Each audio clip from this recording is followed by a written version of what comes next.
ಗೋವುಗಳ ಅಕ್ರಮ ಸಾಗಾಣಿಕೆಯ ಅಪರಾಧಕ್ಕೆ ಪೊಲೀಸ್ ಠಾಣೆಯಲ್ಲೇ ಜಾಮೀನು ನೀಡುವಂತೆ ನಿಯಮಗಳನ್ನು ಸಡಿಲಿಸುವಂತೆ ಮುಖ್ಯಮಂತ್ರಿ ಸಿದ್ದರಾಮಯ್ಯ ಅವರ ಸರ್ಕಾರ ಜನವಿರೋಧಿ ನಿಲುವನ್ನು ಅನುಸರಿಸಿದೆ ಎಂದು ಬಿಜೆಪಿ ರಾಜ್ಯಾಧ್ಯಕ್ಷ ಬಿವೈ ವಿಜಯೇಂದ್ರ ಆರೋಪಿಸಿದ್ದಾರೆ. ಪಕ್ಷದ ಕಚೇರಿಯಲ್ಲಿಂದು ಸುದ್ದಿಗೋಷ್ಠಿಯಲ್ಲಿ ಅವರು ಅಲ್ಪಸಂಖ್ಯಾತರ ಓಲೈಕೆಗಾಗಿ ಗೋ ಸಾಗಾಣಿಕೆಯ ಆರೋಪಿಗಳು ಸುಲಭವಾಗಿ ಪಾರಾಗಲು ಅವಕಾಶ ಕಲ್ಪಿಸಲಾಗಿದೆ. ಈ ಮೊದಲಿದ್ದ ಕಠಿಣ ನಿಯಮಗಳನ್ನು ಸಡಿಲಿಸಲಾಗಿದೆ ಎಂದು ದೂರಿದರು.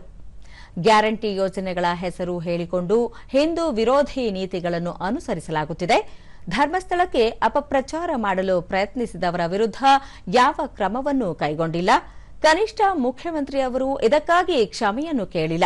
ದ್ವೇಷ ಭಾಷಣದ ಮೂಲಕ ವಿರೋಧ ಪಕ್ಷಗಳನ್ನು ಬೆದರಿಸುವ ದುಸ್ಸಾಹಸಕ್ಕೆ ಸರ್ಕಾರ ಕೈಹಾಕಿದೆ ಎಂದು ಆರೋಪಿಸಿದರು. ಐಪಿಎಲ್ ಪಂದ್ಯಾವಳಿಯಲ್ಲಿ ಆರ್ಸಿಬಿ ಗೆಲುವಿನ ವಿಜಯೋತ್ಸವದ ವೇಳೆ ಕಾಲ್ತುಳಿದಾದ ಪ್ರಕರಣದಲ್ಲಿ ಬೇರೆ ಸಂಸ್ಥೆಗಳ ಮೇಲೆ ದೋಷಾರೋಪಣೆ ಮಾಡುವ ಮೂಲಕ ಮುಖ್ಯಮಂತ್ರಿ ಹಾಗೂ ಉಪಮುಖ್ಯಮಂತ್ರಿ ನುಣುಚಿಕೊಂಡಿದ್ದಾರೆ. ಉದ್ಯಮಿಗಳಿಗೆ ಬೆದರಿಕೆ ಹಾಕುತ್ತಿರುವುದರಿಂದಾಗಿ ಪ್ರಮುಖ ಹೂಡಿಕೆಯ ಯೋಜನೆಗಳು ಅನ್ಯ ರಾಜ್ಯಗಳ ಪಾಲಾಗುತ್ತಿವೆ. ಭ್ರಷ್ಟಾಚಾರ ವ್ಯಾಪಕವಾಗಿದೆ ಎಂದು ಟೀಕಿಸಿದರು. ಗೃಹಲಕ್ಷ್ಮಿ ವಿಚಾರದಲ್ಲಿ ಸಚಿವರು ತಪ್ಪು ಮಾಹಿತಿ ನೀಡಿ ಅಧಿವೇಶನದಲ್ಲೇ ಕ್ಷಮೆ ಕೇಳಿದ್ದು 2,000 ರೂಪಾಯಿಗಳನ್ನು ಕೊಟ್ಟು 20,000 ರೂಪಾಯಿ ಕಸಿಯುವಂತೆ ತೆರಿಗೆಗಳನ್ನು ಹೆಚ್ಚಿಸಿದ್ದಾರೆ.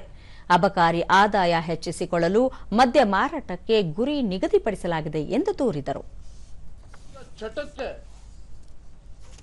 ಇವತ್ತು ಕ್ರಿಕೆಟ್ ಪ್ಲೇಯರ್ಗೆ ಅನ್ಯಾಯ ಮಾಡ್ತಿದ್ದಾರಲ್ಲ, ಕ್ರಿಕೆಟ್ಗೆ ಅವಮಾನ ಮಾಡ್ತಿದ್ದಾರಲ್ಲ,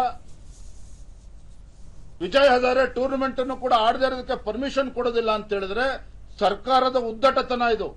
ಲಕ್ಷಾಂತರ ಕ್ರಿಕೆಟ್ ಪ್ರೇಮಿಗಳಿಗೆ ಅನ್ಯಾಯ ಮಾಡ್ತಾ ಇದ್ದೀರಿ.